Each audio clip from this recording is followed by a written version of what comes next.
아멘.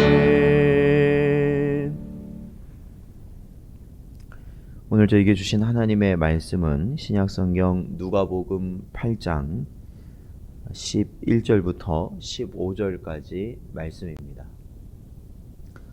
신약성경 누가복음 8장 11절부터 15절까지 말씀입니다.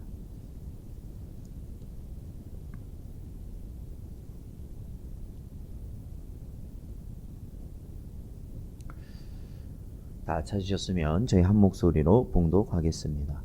이 비유는 이러하니라. 씨는 하나님의 말씀이요 길가에 있다는 것은 말씀을 들은 자니 이에 마귀가 가서 그들이 믿어 구원을 얻지 못하게 하려고 말씀을 그 마음에서 빼앗는 것이요 바위 위에 있다는 것은 말씀을 들을 때에 기쁨으로 받으나 뿌리가 없어 잠깐 믿다가 시련을 당할 때에 배반하는 자요 가시떨기에 떨어졌다는 것은 말씀을 들은 자이나 지내는 중 이 생의 염려와 재물과 향락의 기운이 막혀 온전히 결실하지 못하는 자요 좋은 땅에 있다는 것은 착하고 좋은 마음으로 말씀을 듣고 지키어 인내로 결실하는 자니라. 아멘.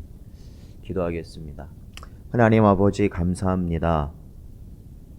온전히 영광 받으시고 찬양 받으시기에 합당하신 하나님, 언제나 저희들을 불쌍히 여겨주셔서 죄 가운데 날마다 무너지고 넘어지는 저희들을 다시 말씀으로 세우시고 주님 앞에 기도할 수 있게 하시니 감사합니다. 오늘도 이 시간 주의 말씀을 허락하시고 온전히 그 말씀을 붙들고 살아가는 우리 모든 복된 성도들 되게 하여 주시옵소서. 간절히 바라오며 예수님의 이름으로 기도하옵나이다. 아멘.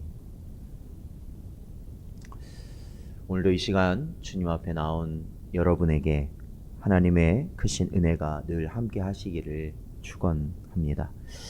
오늘 본문 누가복음 8장 11절부터 15절까지 말씀은 이 앞서 누가복음 8장 4절에서 8절까지 주님이 말씀하신 네 가지 밭에 뿌려진 씨앗의 비유에 관한 설명을 해주고 계시는 부분이 오늘 본문 말씀입니다.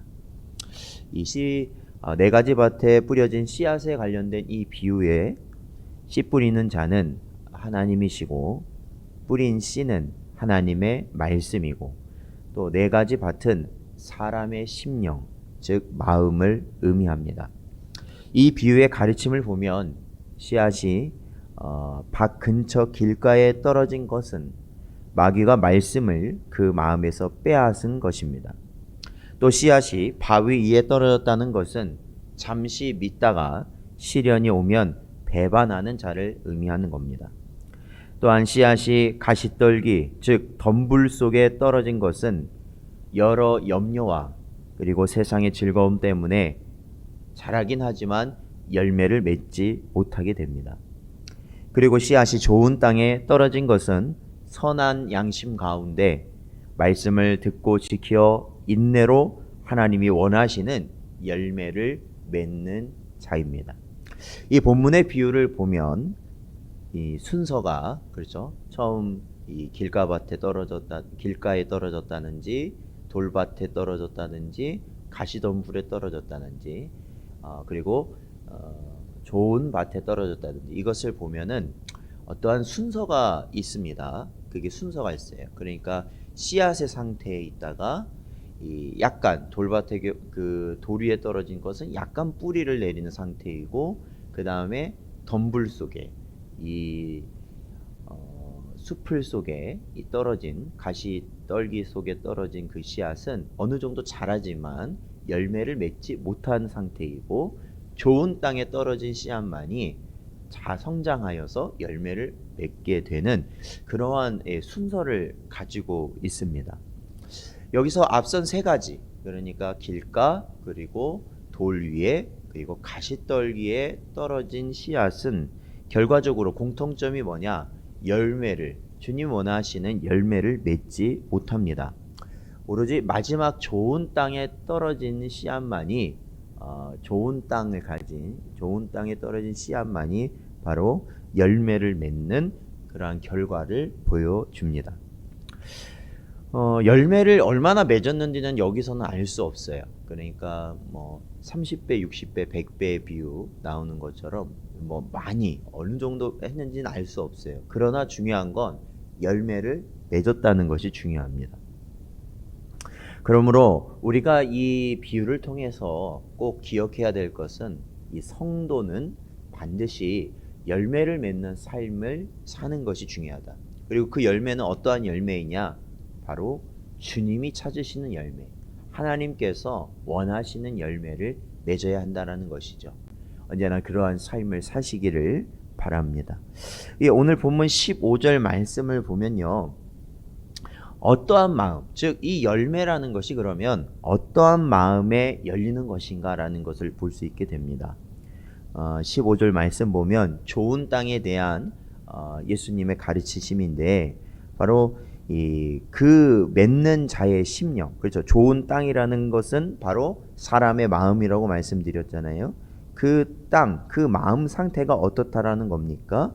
착하고 좋은 마음으로 말씀을 듣고 지키어 인내로 사는 자가, 인내로 살아가는 자가 결실하는 자다라는 겁니다. 그 마음은 착하고 좋은 마음, 이것이 뭐냐? 중생하고 거듭난 심령입니다. 그 증거는, 그 사람이 거듭나고 중생하였다라는 그 증거는 하나님 말씀을 듣고 지키는 삶을 살게 되는 것이죠. 그렇죠. 그러니까 중생 거듭나야만 하나님의 말씀이 들린다라는 것이죠. 하나님의 말씀을 듣고 지키는 삶, 이것은 곧 이 죄된 세상에서 어떻게 살아가는 삶입니까? 인내하며 사는 삶이어야 한다라는 것이죠. 그러니까 말씀을 지키며 산다는 것은 이 땅에 뭐예요? 우리가 알고 있는 육신의 정욕과 안목의 정욕과 이생의 자랑, 그리고 이 세상으로부터 들어오는 모든 사탄의 시험, 그 모든 것들을 인내하면서 살아갈 수밖에 없다라는 거예요. 하나님 말씀으로 살아간다는 거예요. 그렇게 했을 때 어떻게 됩니까? 하나님이 원하시는 열매를 맺는다라는 것이죠. 이 열매를 맺는다, 이 부분을 이제 준비하다 보니까 바로 어제 저희가 이제 오전 예배 때 살펴보았던 이 마태복음 21장 18절부터 22절까지 나오는 그 무화과나무 비유가, 무화과나무, 잎사귀만 있고 열매가 없는 무화과나무를 예수님께서 말라 죽게 하신 그 본문과 연결이 된다라는 것을 알게 됩니다.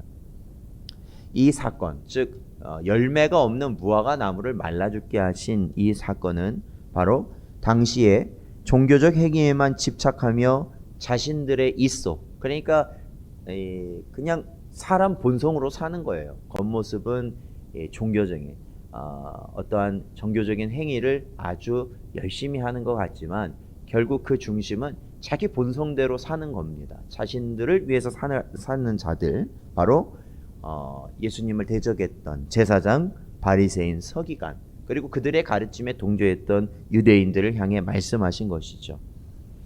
그렇다면 어떻게 하여야 열매를 맺는 무화과나무 같이 되겠습니까? 그 무화과나무의 가르침, 그 무화과나무를 말라 죽게 하신, 그러니까 열매 없는 무화과나무를 말라 죽게 하신 이 가르침에서 결국 예수님이 말씀하신 것은 오직 믿음으로 살라는 것을 가르치십니다. 믿음으로 살아라. 믿음으로 구할 때 다 받을 것이라는 주님의 말씀은 우리가 하는 모든 것, 예배, 기도, 찬양, 예물 드림, 봉사 등 모든 것을 믿음으로 감당하라는 것입니다. 그러니까 믿음으로 감당할 때 그것이 뭐가 되냐면 주님이 찾으시는 열매가 된다라는 것이죠. 주님이 찾으시는 열매. 마치 그 무화과나무가 가지고 있는 그 잎사귀가 마치 우리가 종교적 행위로 보여질 수 있는 많은 것들이라면 바로 그 안에 열매는 믿음이라는 것이죠. 믿음이 있느냐 없느냐라는 것이죠. 믿음이 있느냐 없느냐. 히브리서 11장 6절 말씀 보면 믿음이 없이는 하나님을 기쁘시게 하지 못하나니라고 기록되어 있습니다. 무엇으로만 기쁘게 하실 수 있다는 거예요? 믿음으로만 하나님이 기뻐하신다라는 것이죠. 사랑하는 성도 여러분, 그러기에 오늘 이 시간 우리가 성도로서 열매를 맺는 삶, 어떤 열매요? 그 말씀을 듣고 순종함으로 인내하며 살아가며 열매 맺는 삶, 그것이 꼭 뭐다? 믿음으로 사는 것이다. 믿음으로 사는 것. 믿음으로 사는 것. 오직 믿음으로 살 때 주님이 찾으시는 열매가 맺혀지는 삶이 된다는 것입니다. 오늘 하루도 살아가실 때 모든 우리의 삶의 영역에서 오직 믿음으로 승리하실 수 있는 여러분 되시기를 주님의 이름으로 축원드립니다.